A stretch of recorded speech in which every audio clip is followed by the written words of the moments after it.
kesempatan pagi yang indah ini, kami dari Balai Pengkajian Teknologi Pertanian Nusa Tenggara Timur ingin menyampaikan profil daripada BPTP Balai Pengkajian Teknologi Pertanian Nusa Tenggara Timur kepada Bapak Ibu mahasiswa sekalian terkait dengan keberadaan BPTP NTT di Nusa Tenggara Timur. Untuk diketahui bahwa BPTP NTT itu merupakan salah satu unit pelaksana teknis atau tugas yang ada di daerah dan berada langsung di bawah Badan Litbang Pertanian, Kementerian Pertanian yang ada di Jakarta. Nah, BPTP sendiri ini secara tugas ada 10 tugas utama BPTP secara tugas dan fungsinya itu bahwa BPTP itu dalam melaksanakan penelitian, pengkajian, perakitan, dan pengembangan serta diseminasi teknologi tepat guna yang spesifik lokasi. Nah, dalam tugas itu ada beberapa fungsi yang sesuai dengan Permentan nomor 11 tahun 2019 itu menjelaskan bagaimana BPTP dapat menyelenggarakan pelaksanaan dalam penyusunan program, rencana kerja maupun anggaran untuk pelaksanaan kegiatan sifatnya pengkajian, penelitian, diseminasi yang spesifik lokasi. Yang kedua, BPTP dalam penyelenggaraan fungsinya bisa melaksanakan inventarisasi dan identifikasi kebutuhan teknologi yang ada di daerah dan spesifik lokasi. Yang ketiga, dalam pelaksanaan penelitian, pengkajian, dan perakitan teknologi itu bagaimana kita bisa mendapatkan penelitian-penelitian ataupun pengkajian yang mendukung daerah khususnya dengan kondisi spesifik yang ada di NTT sebagai lahan kering, iklim kering. Sementara dalam pelaksanaan pengembangan teknologi pertanian tepat guna, kita juga harus bisa mendesain teknologi yang memang adaptif dan spesifik dan tepat guna bisa digunakan oleh masyarakat tani. Nah, di dalam hal penelitian pengkajian, peran BPTP juga di mana ada tenaga penyuluh di dalamnya, bagaimana kita bisa mendiseminasikan hasil-hasil pengkajian, penelitian yang dihasilkan oleh teman-teman peneliti di BPTP yang memang bisa dimanfaatkan oleh teman-teman penyuluh di dalam menyampaikan hasil kajian atau penelitian kepada petani. Baik dalam bentuk bimbingan teknis, dalam bentuk materi-materi penyuluhan yang memang bisa dipahami oleh petani, ataupun teknologi tepat guna yang bisa dimanfaatkan oleh petani. Selain itu juga kita membangun kerjasama di dalam hubungan networking dengan stakeholder di luar, baik itu dengan perguruan tinggi, dengan Pemda maupun dengan masyarakat petani sebagai stakeholder yang paling kita butuhkan dalam pengembangan pertanian. Nah, bagaimana juga kita bisa menyediakan pelayanan-pelayanan teknis yang memang sangat dibutuhkan oleh petani ataupun stakeholder lainnya, misalnya dalam penyediaan benih sumber, pelayanan dalam melakukan analisis untuk bahan-bahan yang memang karena kita punya lab terakreditasi untuk laboratorium tanah, dan kita juga melayani dalam penyediaan benih-benih untuk horti dan untuk KBI. Kita juga melakukan pelayanan dalam perpustakaan, bagaimana mahasiswa ataupun stakeholder yang lain ingin membaca dan memperoleh jurnal-jurnal yang memang dibutuhkan dalam penyusunan skripsinya di perguruan tinggi. Sekaligus juga kita melakukan pelaksanaan urusan dalam kepegawaian, keuangan, rumah tangga, karena BPTP ini juga sebagai satker UAPBW untuk provinsi NTT di bidang pertanian, khususnya untuk Kementerian Pertanian. Melihat dari semua tugas dan fungsi ini, maka BPTP secara struktural terbagi atas kepala balai sebagai pimpinan ataupun sebagai administrator, sementara KTU dan KSPP bagian daripada pengawas, hingga di dalam pelaksanaan tugas itu KTU dan KSPP langsung berkoordinasi dengan kepala balai dalam tugas mereka masing-masing.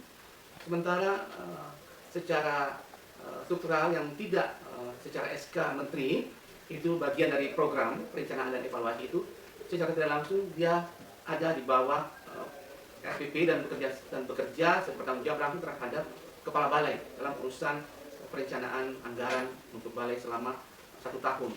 Dan di bawah semua secara struktural itu kita punya fungsional peneliti dan penyuluh, di mana ada koordinator penyuluh dan koordinator peneliti, itu langsung di bawah tanggung jawab kepala balai dan kedua seksinya KTU dan KSPP. Nah, di dalam garis kegiatan, garis komando ini kita secara administratif diatur dalam suatu kegiatan yang memang sudah dirancang untuk kegiatan 1 tahun, baik itu untuk kegiatan-kegiatan yang sifatnya strategis untuk kementerian pusat maupun dalam pengembangan peningkatan komoditas psikolokasi yang ada di daerah. Nah, dengan melihat struktur organisasi ini, maka BPTP NTT memiliki peneliti sebanyak 15 orang, di mana ada juga calon peneliti 3 orang yang masih baru diangkat sebagai calon, tapi sudah mempersiapkan diri untuk melakukan 100% sebagai pegawai dan sudah melakukan hal-hal yang terkait dengan administrasi. Kita juga memiliki penyuluh ada 18 orang. Kita punya teknisi Litayasa ada 9 orang dan calon teknisi Litayasa itu ada 2 orang. Nah, semuanya ini secara keseluruhan antara peneliti, penyuluh dan tenaga fungsional umum struktural itu kita berjumlah 139 orang.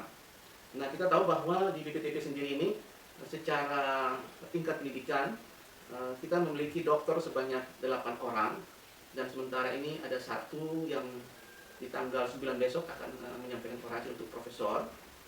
Kami sudah siap-siap, dan kita punya magister atau S2 ada 19 orang, sarjana S1-nya ada 20 orang, D4-nya itu ada 14 orang, D3 5 orang, dan paling banyak biasanya di sekolah lanjutan atas SMTA 55 orang, dan selanjutnya SMP, SD itu ada 7 dan 8 orang. Nah, dengan demikian kita bisa melihat bagaimana keragaman daripada teman-teman peneliti yang ada dengan jenjang kefungsionalannya, kepakarannya. Jadi kita di BPTP NTT ini ada peneliti utamanya itu ada 1 orang, ada pengusulan akad kredit juga, dan akan ada tambahan juga nanti. Nah, madanya itu ada 7 orang, yang muda ada 5 orang, yang pertama ada 2 orang. Sementara untuk penyuluh itu paling tinggi itu madya itu ada 6 orang. Sementara yang pertama itu penyuluh pertama itu ada 12 orang. Nah, begitu pula untuk calon peneliti ada 3 orang. Sementara untuk fungsional tenaga Litayasa sebagai pelaksana pertama itu ada 7 orang, dan terampil itu ada 2 orang. Dan demikian kita punya jumlah untuk tenaga fungsional itu ada sekitar 45 orang.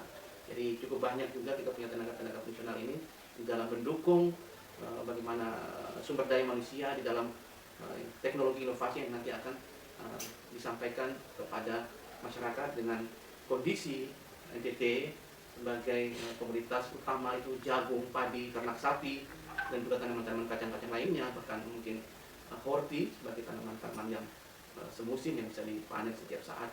Itu menjadi hal-hal pilihan-pilihan kami dalam bagaimana kita bisa mendampingi petani dalam meningkatkan pendapatan mereka di masyarakat. Nah, kita juga BPTP NTT memiliki instalasi pertanian IP2TP, ada 4 lokasi di mana kita punya IP2TP atau yang dulu disebut dengan kebun percontohan KP. Kita punya IP2TP itu ada di Waingapu, ada di Maumere, ada di Lili, IP2TP Lili, dan ada di Nebonat sendiri di belakang kami, di kantor kami induk ada 1 IP2TP di Nebonat. Itu masing-masing dengan tugas fungsi mereka. Kalau di Nebonat yang di belakang kami nanti ini itu khusus untuk komoditas tanaman pangan. Sementara untuk di Maumere itu lebih fokus kepada tanaman-tanaman perkebunan,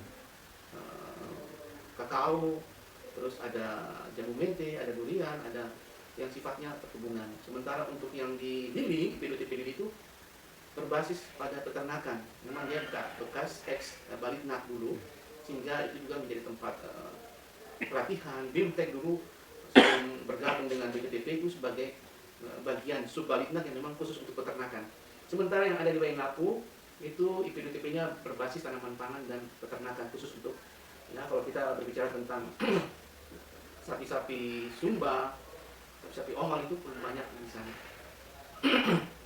Untuk kita punya pelayanan itu khusus untuk laboratorium, kita lebih banyak pada laboratorium tanah, karena memang laboratorium kita ini sudah terakreditasi, dan sementara ada pengusulan juga untuk diketahui kita punya beberapa varian di dalam untuk penghasilan ini. Ada balsam, ini roll on, ini untuk digosok ada Kalau kita punya masker, kita gosok, tinggal kita hirup. Nah ini roll-on-nya eukaliptus. Sementara kalau yang satunya ini inhaler, kita penggunaannya langsung dengan hidung, hingga bisa langsung kita hirup dan semua virus bisa yang ada dalam jaringan pernafasan kita itu setidaknya akan berkurang kan. Nah ini juga akan memberikan dampak terhadap kita sebagai generasi muda, dapat memanfaatkan semua bahan-bahan lokal yang ada di sekitar kita untuk sebagai bahan pencegahan terhadap virus corona. Karena daya tahan tubuh termasuk imun kita itu perlu kita bangkitkan di dalam diri kita. Kita bisa melakukan hal apa saja dengan melakukan penggunaan obat-obat herbal yang memang dari zaman orang tua kita sudah menggunakan itu. Ini eukaliptus sebangsa, ada beberapa ramuan yang dicampur dengan minyak kayu putih, sehingga sangat baik sekali untuk meningkatkan daya tahan tubuh kita. Jadi saya berharap semua hasil badan litbang yang sudah ada sampai saat ini memberikan manfaat kepada masyarakat, apalagi kepada kita semua sebagai generasi muda, generasi penerus, bahwa pertanian itu tidak mati. Pertanian itu tidak akan berhenti sampai tapi dia akan berjalan terus selama manusia ini masih bernafas. Jadi marilah kita tanamkan semangat kita untuk tetap bertani, bercocok tanam, beternak, sehingga manfaatnya juga akan memberikan dampak yang sangat luar biasa kepada generasi muda sampai anak cucu kita. Saya kira apa yang saya sampaikan ini bermanfaat bagi semua yang mendengarkannya. Terima kasih. Kita akan berbicara tentang perbanyakan benih sumber atau produksi benih sumber.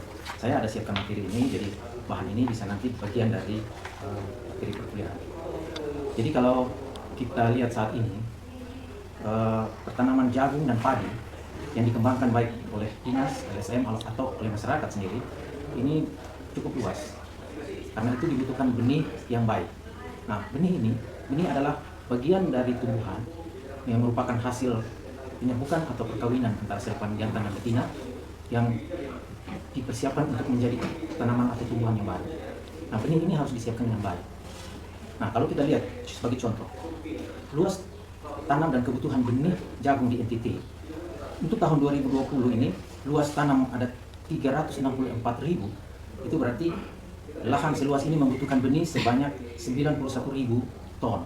91.000 ton ini, itu kalau seandainya kita bagi antara benih hibrida dan benih jagung komposit, biasanya hibrida itu 40%, komposit itu 60%, berarti benih untuk jagung hibrida saja 3.640 ton, sedangkan untuk jagung yang 60% dari kebutuhan benih seluruh NTT itu sekitar jagungnya saja 5.460 ton. Nah, ini benih jagung yang komposit. Jagung komposit ini, kalau kita bicara tentang benih jagung, ini ada kelas-kelas benih. Ada kelas benih dasar, kelas benih pokok, dan kelas benih sebar. Kalau kita kembangkan di petani, itu biasanya benih sebar yang didistribusi ke petani untuk ditanam. Nah, untuk memproduksi benih sebar sebanyak tadi 5.460 ton, itu membutuhkan benih pokok atau benih berlabel ungu itu sebanyak 36.000 kilo. 36.000 kilo. Nah, 36.000 kilo yang label ungu atau benih pokok ini, itu membutuhkan benih dasar yang kelas di atasnya itu 243 kg. Jadi 243 akan menghasilkan 36.400. Kalau ditanam semuanya akan menghasilkan 5.460 ton untuk memenuhi kebutuhan benih. Nah, itu benih jagung. Nah, karena itu strategi perbanyakan benih ini harus mulai dari benih sumber. Nah, BPTP sebagai salah satu lembaga penelitian vertikal dari Kementerian Pertanian, kita ditugaskan untuk membentuk sebuah unit yang namanya unit perbanyakan benih sumber, unit pengelolaan benih sumber, jadi disingkat itu UPBS. Nah, UPBS ini yang ada di sini sudah berjalan sekitar 4-5 tahun, dan kita bertugas untuk menyediakan benih-benih sumber. Nah, kalau saya kembali pada penjelasan saya tadi, kelas benih itu ada benih dasar, benih pokok, dan benih sebar. Yang disebut benih sumber itu adalah benih dasar dan benih pokok, sedangkan benih sebar ini bukan benih sumber. Baik. Nah, tahun ini 2020 kami UPBS itu menargetkan untuk produksi padi, benih padi itu 5 ton dan jagung itu 32 ton. Sedangkan target yang lain kita harus menyetor ke negara melalui PNBP itu 100 juta. Dan kita juga menargetkan untuk menyebarluaskan varietas-varietas unggul ke petani. Baik, saya beri gambaran. Untuk tahun 2018 kami memproduksi benih padi 5 ton dan jagung 21 ton. Sedangkan 2019 yang kemarin itu benih padi 6 ton dan benih jagung 33 ton. Kemudian pada tahun 2020 ini sampai bulan Juni ini padi kita sudah produksi 11 ton dan jagung sudah produksi 15 ton. Nah, semua benih-benih ini selalu dibeli baik oleh dinas, oleh petani ataupun LSM, selalu datang dan membeli untuk mereka produksi benih sebar. Nah, kalau padi di tahun 2020 ini kita sudah produksi Impari 6, Impari 42, Impari 43 dan Impari IRC. Ini semua kelas atas, kelas label putih, yaitu benih dasar. Kemudian benih penjenisnya itu Impari 33 dan Impari 30. Sedangkan ada lagi Impari 30 yang kita produksi benih sebar untuk membantu. Sedangkan jagung, kita juga sudah memproduksi jagung lamuru yang kelas atas, benih dasar itu 1,5 ton. Sedangkan jagung lamuru yang kelas label umum kelas keduanya 14 ton. Jadi semua ini kita persiapkan untuk kebutuhan di NTT. Kebutuhan baik oleh dinas maupun penangkar-penangkar yang ada di NTT. Baik, untuk produksi benih, ada 3 aspek yang kita perhatikan, yaitu aspek budidaya, bagaimana memproduksi benih yang baik, kemudian nanti aspek panen dan pasca panen. Nah, saya akan ulas yang di aspek kedua, aspek panen dan aspek pasca panen, dan aspek ketiga itu aspek penyimpanan. Nah, ini mungkin saya tidak terlalu banyak kupas karena nanti terlalu panjang. Khusus aspek panen dan pasca panen, kita perlu perhatikan jagung yang sudah siap panen, yaitu jagung yang sudah masuk masa atau fase masak fisiologis. Nah, ciri-ciri jagung yang sudah masak fisiologis yaitu sebagian daun dekat tongkolnya sudah mengering. Kemudian bijinya, kalau kita ambil biji dari tongkolnya itu di bagian bawah atau yang bagian menancap pada tongkolnya itu kelihatan ada warna hitam atau istilahnya black layer. Kalau sudah ada warna hitam itu tandanya dia sudah masak fisiologis. Tinggal proses pengeringan biji. Jadi walaupun di tanaman, kadar air biji akan menurun perlahan-lahan sampai dia siap panen. Nah, setelah jagung ini dipanen, ini harus segera proses pengeringan, dijemur di bawah matahari 3-5 hari sampai telah kering, ya sekitar kadar air 17-18%, kita sudah bisa memipil untuk mengeluarkan biji dari tongkol. Nah, kalau sudah dipipil, jagung sudah bisa dikeringkan lagi di matahari sampai kadar air di bawah 14%, baru siap dijemur. Nah, setelah jagung kering, sebelum penyimpanan perlu dilakukan sortasi benih, membuang kotoran benih, membuang biji-biji yang kecil, membuang biji yang patah dan sebagainya. Baru kita bisa melakukan penyimpanan. Nah, pada saat simpan ini, beberapa saat, mungkin 1-2 minggu kemudian, kita sudah bisa mengajukan proses pelebelan di satu lembaga yang namanya BPSD, Balai Pengawasan dan Sertifikasi Benih. Nah, kalau sudah ada itu tadi, benih-benih yang kita hasilkan sudah bisa mendapatkan label. Nah, ini ada beberapa contoh label yang tadi saya gambarkan, itu kelas-kelas benih. Ada benih label putih, ini yang kelas paling di atas. Kemudian kelas benih label ungu, ini kelas keduanya. Terus yang ketiganya label biru. Jadi kalau kita ingin memproduksi benih yang berlabel biru, kita menanam jagung yang ada label kuning. Jagung ini kita panen menghasilkan label putih, kita tanam yang label putih menghasilkan label ungu, kita tanam label ungu menghasilkan label biru. Nah, ini yang proses produksi benih. Nah, yang penting sekali dalam proses, kenapa kita penting untuk melakukan penanganan pasca panen? Karena di jagung ini, untuk menyimpannya kadar airnya harus di bawah 14%. Jika tidak, kemungkinan yang pertama adalah jagung ini akan berjamur. Jamur itu akan tumbuh berkembang di biji jagung, dan itu bisa bisa jamur Aspergillus flavus atau Aspergillus yang lain. Dan ini Aspergillus ini akan memproduksi racun yang namanya aflatoksin. Nah, aflatoksin ini harus betul-betul dikontrol sehingga jagung yang dihasilkan itu betul-betul aman untuk kesehatan. Jadi selain jamur, biji jagung kemungkinan juga akan lubang dan menjadi tepung karena dirusakkan oleh hama gudang yang nama latinnya Cytophilus siamese. Nah, Cytophilus ini adalah kumbang yang bisa terbang dan akan melubangi biji jagung kemudian menyimpan telur. Dan setelah telur disimpan dalam tempo beberapa saat, akan telurnya pecah menjadi larva. Nah, larva ini yang akan memakan secara spiral di dalam biji jagung, dan setelah menjadi kumbang yang bisa terbang, dia sudah keluar dan biji jagung itu sudah rusak dan tidak bisa dikonsumsi ataupun ditanam. Jadi ini beberapa hal tentang penanganan perbanyakan benih dan penanganan panen dan pasca panen.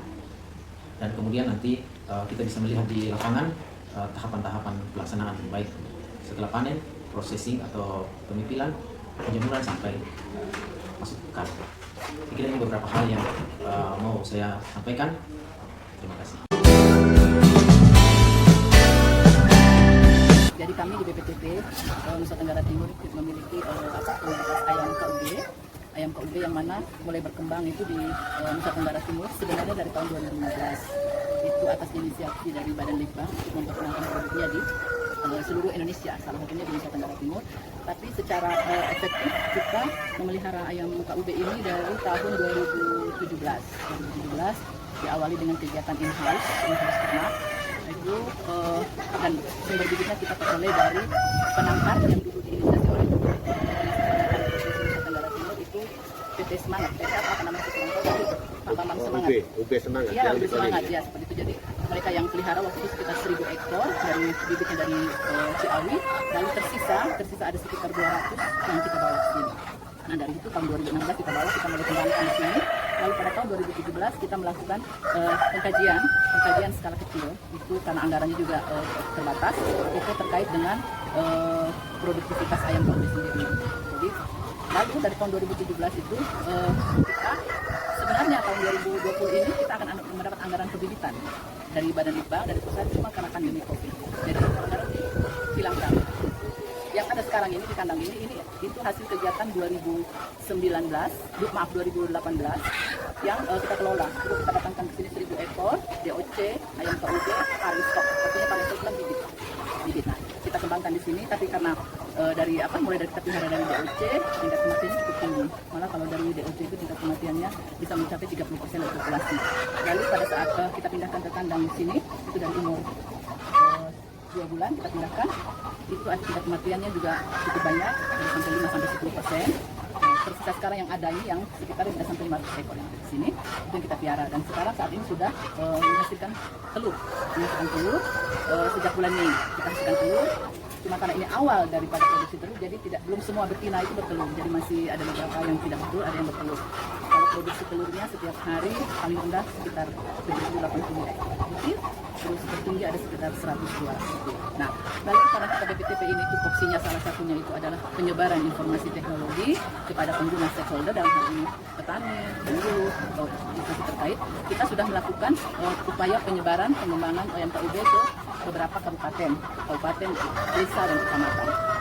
Contohnya dari tahun 2019 kita sudah menyebarkan ke beberapa kelompok tani DOC yang tapi kita menyebarkan, kita tidak lepas begitu, kita juga tetap mengawal.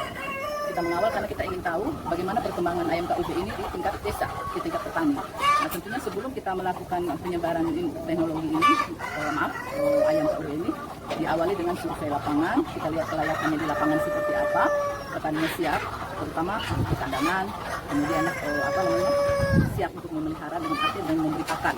Karena pakan ayam KUB ini tidak sama dengan ayam kampung biasa, karena dia memerlukan pakan komersil. Nah, pakan komersil itu harganya kan lumayan tinggi. Lalu kalau dengan kondisi kita di NTT ini kan kalau musim barat agak susah pada masuk dari luar, ya kan? Jadi kita inisiasi dengan mencampur pakan komersil dengan jagung giling. Jadi tidak petani kita lakukan seperti itu. Lalu bagaimana dengan produksi DOC sudah sampai di mana penyebarannya? Kita baru tahap pada Kabupaten Kupang. Salah satu contoh, kemarin kita baru dapat kunjungan dari Desa Kulmasi, terus dari Kabupaten Kupang, Kecamatan Kupang Tengah, itu di kelompok tani Penyusi. Mereka juga ingin memelihara ayam KUB. Nah, kita sementara dalam masa penjajakan kesiapan di petani seperti apa, dari kita akan drop DOC. DOC kita hasilkan sendiri dari hasil pelepasan. Ya, nanti kita akan lihat kalau misalnya melihat pelepasan telur, kita tetaskan di mesin tetas. Kapasitas mesin tetas kita ada sekitar satu mesin tetas itu 576 butir. Nah, tapi yang terjadi yang menetas dari 576 butir itu masih pada taraf 60-70% daya tetasnya. Itu pun juga kita melihat lagi sampai dari DOC sampai dengan dia hidup sampai 1 bulan juga masih ada kematian. Ada yang cacat. Lalu bagaimana prosedurnya kalau dia sudah keluar dari mesin teras, itu kita vaksin. Kita lakukan vaksinasi umur 0 sampai 4 hari, yaitu vaksinasi endek.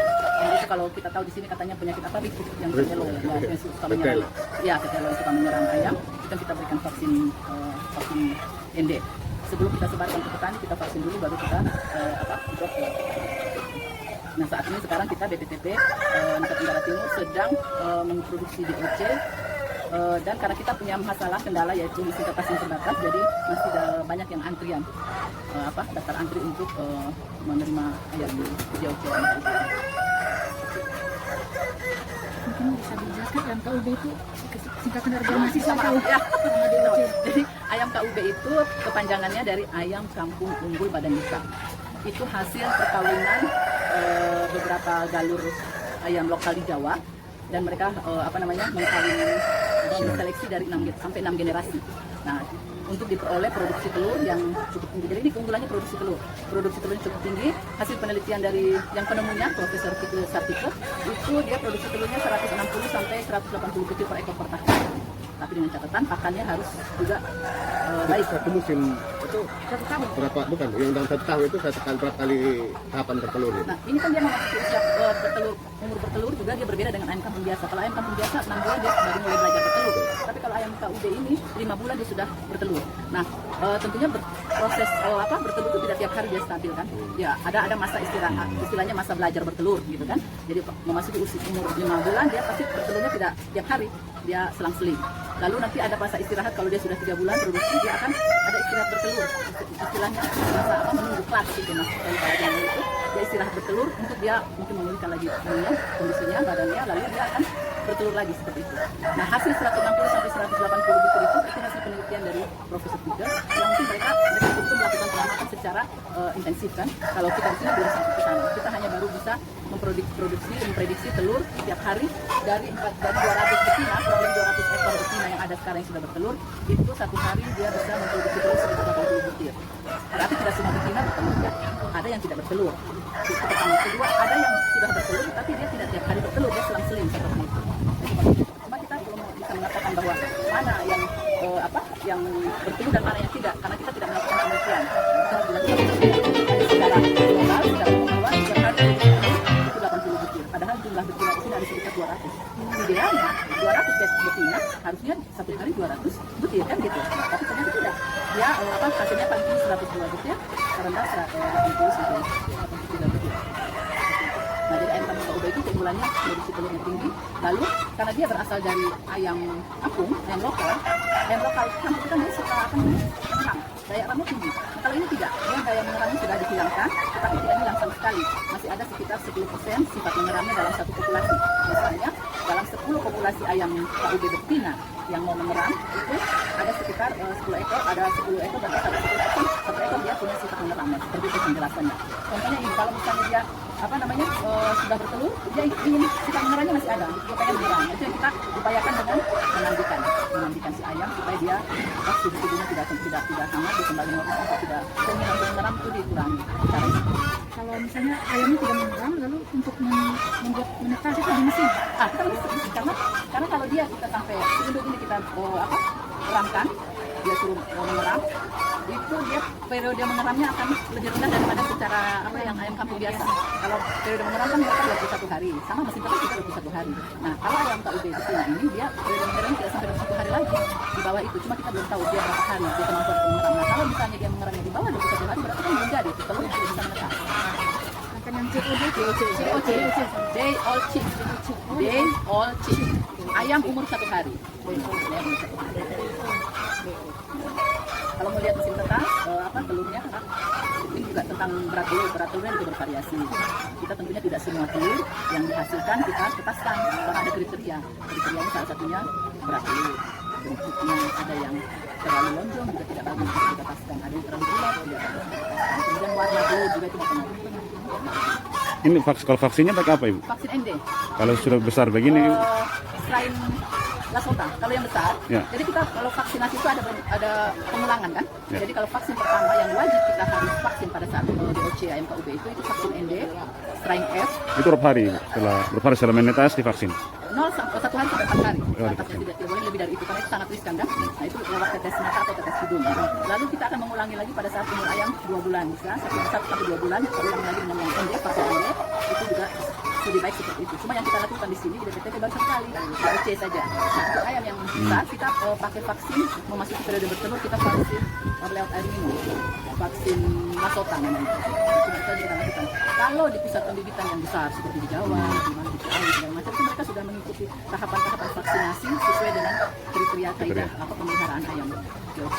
Jadi ada vaksin selain vaksin ND ada vaksin Gumboro, Marek, merah kapus dan macam. Kalau kita baru pada syarat yang ND karena yang biasa menyerang ayam di NTT di apalagi musim panas itu kan itu kan tetelo yang ada di sini. Nah itu cukup membantu karena keunggulan yang satu lagi ayam KUB itu tahan penyakit. Jadi selain produksi telur tinggi, sifat mengeramnya rendah, dia tahan penyakit. Dan ini sudah kita buktikan di tingkat petani punya ayam, nanti kau tidak. Tadi pemeliharaannya agak berbeda karena dia masih memerlukan pakan komersil. Kalau di ayam kampung kita kasih makannya 5 dapur, jadi seadanya. Ini produksi telurnya kan rendah. Kalau ini karena dia punya hormon yang mengandung ini produksi telur tinggi. Karena pernah kita melakukan kajian untuk mencoba mencari formulasi pakan yang kira-kira bisa menggantikan pakan komersil. Karena kalau kita menyuruh petani membeli pakan komersil kan berat kasihan kan. Jadi kita mencoba membuat formulasi, cuma karena sebenarnya ada satu jenis di cupang sini yang bisa bukan menggantikan, tapi dia mau menyamakan, ada indikasi untuk menyamakan produksi telur jika kita kasih makan di pakan komersil. Ada formulasinya, tapi belum sampai ke sana karena Oke, Bu, mungkin kita telurnya lalu kita seleksi ada baik ruangannya juga masih banyak buat bagian seleksi jadi ini karena terbaring jadi kita seleksi telurnya seleksi dari sisi berat dari sisi bentuk dan sisi warna. Setelah itu memenuhi syarat semua tentunya tidak sempurna ya Pak ya, tapi paling tidak adalah yang kita ini seleksi lalu kita sesuai dengan kapasitas mesin ini 576 ya kita masukkan di dalam. Lalu pada saat kita mengumpulkan telur juga kita tidak boleh terlalu lama karena kan tiap kali penyimpanannya tidak boleh terlalu lama, jadi kita pakai jumlah harinya sampai 5 6 hari maksimal. Misalnya kita pagi ini tanggal 8 ya, tanggal 8 kita ambil telur, terus kita simpan, kita simpan. Lalu besok kita ambil lagi. Nah tidak boleh dari tanggal 8 tuh 8, 9, 10, 11, 12, 13. Di bawah itu kita tidak ambil lagi di atas itu. Karena telur yang tanggal 8 itu takut rusak, itu kan tidak bertunas lagi. Itu lalu kita masukkan ke sini. Terus ini kan sudah disetting semua nih Pak, baik suhunya, lalu kelembabannya, lalu tadi Pak bilang dia balik kalau secara manual kan kita balik sendiri ya. Nah, kalau si ayam induk yang biasa mengerang kan pakai dia balik sendiri kan. Ya, nah ini kita ada settingnya, jadi kita misalnya kita tanggal masuk 22 Juni. Nah, kita hitung 22 Juni 18 hari. Kita kembalikan dia supaya rata, itu tanggal 10 Juli kita ratakan, nanti dia mulai alatnya dia otomatis. Kita setting dari sini. Setting aja. Oh iya. Tadinya dia lurus, kita kasih masuk terus dia lurus ya. Nah lalu setelah kita setting dia akan membalik. Nah nanti pada saat tertentu dia membalik sendiri, karena sudah ada di sini. Tiap 3 jam. Ya, tiap 3 jam. Dia berputar sendiri. Nanti pada saat kita rata 10 Juli, nanti 10 Juli rata, setelah ini dia akan kemarin ya. Dua hari. Tanggal 8 sekarang. Tinggalnya tanggal 1 minggu cepat-cepat. 10 rata, 10, 11, 12, 13 dia sudah menetas. Satu si DOC masuk ke ada kayak wadah gitu, dia jatuh sendiri situ. Nanti kalau yang sudah biasa kan masih basah dia, itu nanti kering sendiri kita angkat, kita pindahkan ke sini. Kita pindahkan ke sini. Ini juga masih darurat, ini masih dari sisi ini tidak boleh ditiru ya, dari sisi bahannya. Tapi kalau modelnya ini cukup ini cukup. Ini umur berapa hari Bu? Ini sudah 1 minggu. Kurang lebih ya.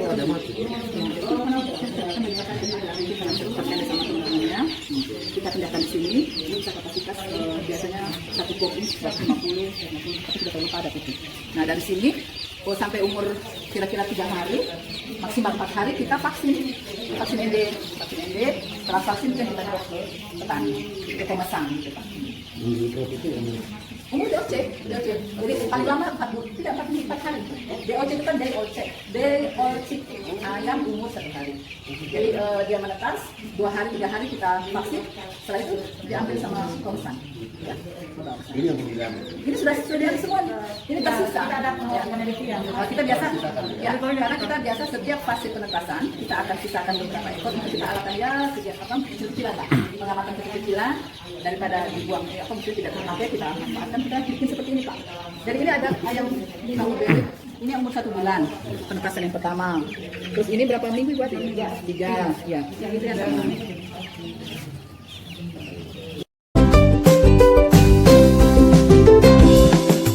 Sebagai lembaga yang dimandatkan untuk melakukan kegiatan diseminasi inovasi teknologi spesifik lokasi, maka PTTP Balit Banten Nusa Tenggara Timur melalui tenaga-tenaga pemilu yang ada dan masih ada lagi teman-teman pemilu yang lain itu melakukan kegiatan penyebaran luasan inovasi teknologi pertanian itu melalui beberapa metode penyuluhan.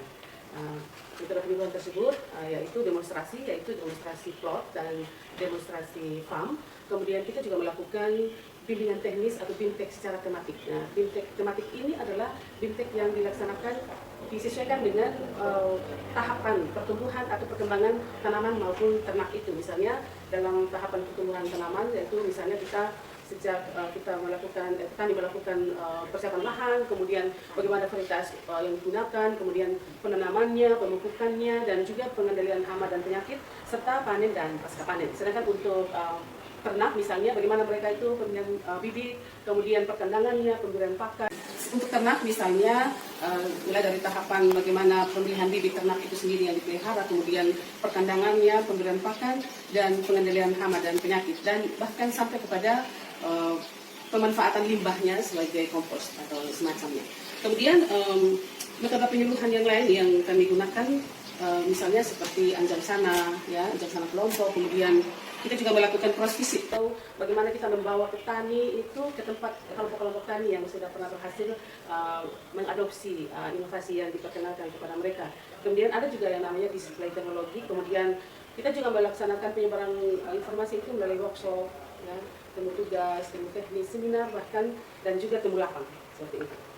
Selain kegiatan-kegiatan ini, metode ini sebenarnya kami juga pernah berhasil ya dalam melaksanakan kegiatan pelatihan petani itu dari desa ke desa yang kami namakan mobile training. Jadi kami itu bersama semua peneliti, penyuluh dan rombongan itu dari desa ke desa. Jadi 3 hari di satu desa, kemudian 3 lagi ke desa yang lainnya. Itu kegiatan itu dilakukan pada tahun-tahun yang lalu. Tapi masih bisa juga dilaksanakan pada saat-saat sekarang. Sedangkan untuk yang lainnya bahwa untuk mendukung penyebaran luasan informasi ini juga kami melakukan melalui media sosial. Misalnya kami juga menggunakan website BPTP sendiri, kemudian media sosial lainnya seperti Facebook, Instagram, Twitter, dan YouTube. Itu yang ada di BPTP sendiri. Kemudian kami juga menjalin kerjasama dengan media-media online, ya, seperti misalnya Pos Kupang, kemudian Indonesia Menyapa, Suara Globamora, kemudian yang tak kalah itu satunya itu yaitu radio itu yang kami selama ini jalin kerjasama itu yaitu Radio Suara Kabupaten Kupang atau RSKK yang kenal sebagai RSKK. Baik, dan tapi bukan hanya metode penyuluhan yang kami tonjolkan, tapi BPTP juga menghasilkan media-media informasi, media-media penyuluhan, baik itu dalam bentuk tercetak, misalnya leaflet, folder, brosur, dan poster.